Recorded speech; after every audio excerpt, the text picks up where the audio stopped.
So there are a bunch of racist white people at my job. And really, that's the case at any job you go to.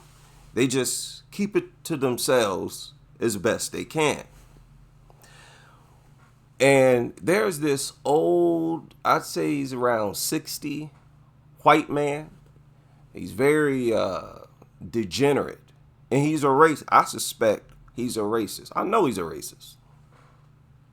And there's also this old black man who he works with on the floor. I don't really work with them. I don't work in their department with them. And these two joke around a lot. Now, along with those two, there are about 5 or 6 other young black males who also work the floor with them. And this old white man and this old black man are the oldest on the floor. And it's significantly. They're a good 20, 30 years older than everybody else, if not 40 years. And this old black man jokes around with this white man when they talk to each other.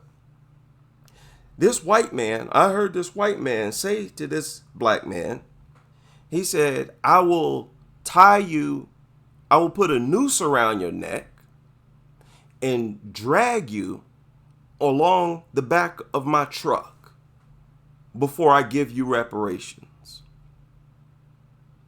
And the black man, he says, I want my reparations.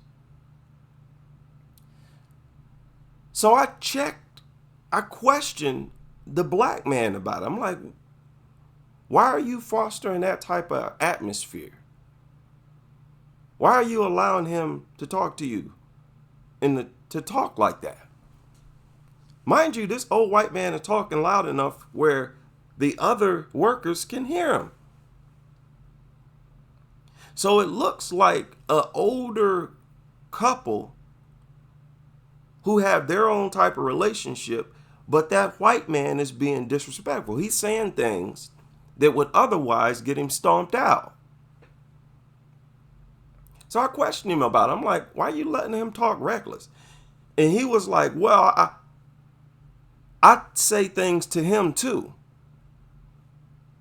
I say things to him that he could have went to human resources about, but he never did. I'm like, huh? He like, yeah, I tell him that I want reparations. I'm like, what? That ain't no racist thing to say.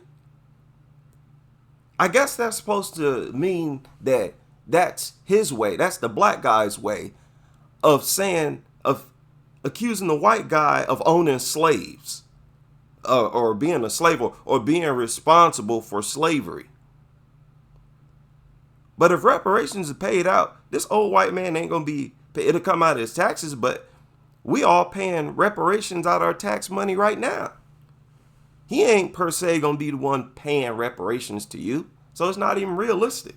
Like, what do you, that don't even make no sense. You ask him for reparations, that's supposed to be the equivalent of him telling you that he'll put a noose around your neck and drag you along the back of his truck. See, that old white man is trying to be as vile and disrespectful as possible. And that's supposed to be funny? I'm like, nah. Why are you even creating an atmosphere like that for your black male coworkers who are much younger than you? What kind of example are you setting for these young dudes? And why are you, again, forcing them to get themselves in trouble by having to check this old degenerate white man? And what is it with these old, see, racists, they can never hide their racism.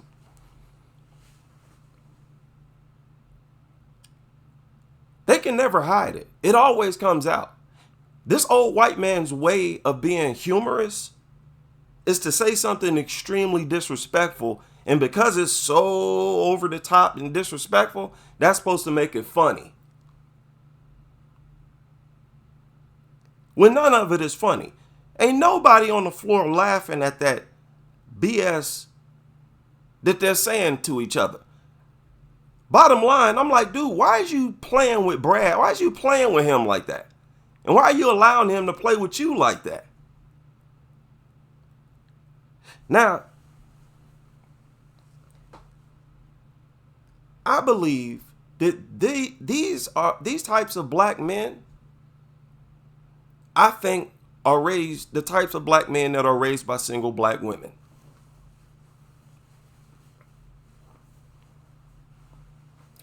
Even if you grew up with your father was most likely raised by a single woman.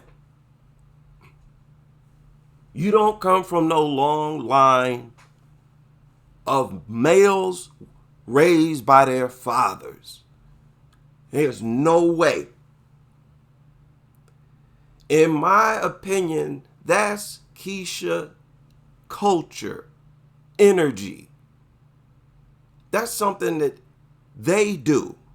See, black, I've seen this. They are far more willing to accept racist jokes, statements, and to have this type of relationship with white people than black men are. Because you see, there's nobody else on the floor joking around with that old white man like that. It's only this old black man. And to be honest, I believe some of those black males who were raised by single black mothers also refuse to have a relationship with white dudes like that.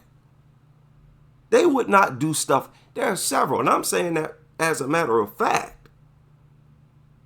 There are several black men who were raised by single, whose fathers were not there, who would not dare play around with white dudes, especially not no racist, giving this white dude a green light to say stuff that he would normally, like I said, get stomped out for. Have a backbone.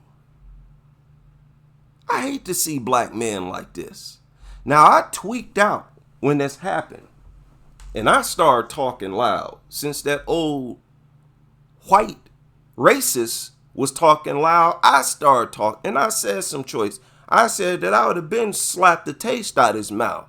I'm like, I couldn't help myself. It was one of those moments. I'm like, dude, why are you letting him talk reckless like that? I said that louder than they were talking.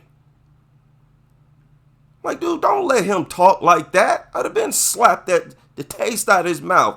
Dude, let him. I said this loud. Everybody heard me. And I ain't heard this old white racist talk since. That's all you got to do. Stand up for yourself. Don't be no coon. That is coonish behavior, if you ask me. Because what it does is it emboldens them. It makes them feel powerful, and it makes them more dangerous. They're more likely now to blow your brains out. They're more likely now to call you a nigga. Because see, if you ever truly upset that white boy now, he's far more likely to disrespect you and spit in your face and do all kind of stuff now because he feel like you weak for letting him talk to you like that. Because he know full well you ain't saying nothing racist to him, but he's saying racist stuff to you. And you sitting up there allowing it. I don't want to dwell on this too long because it's upsetting. But have a backbone, black men. Don't sit up and play around with racists like that.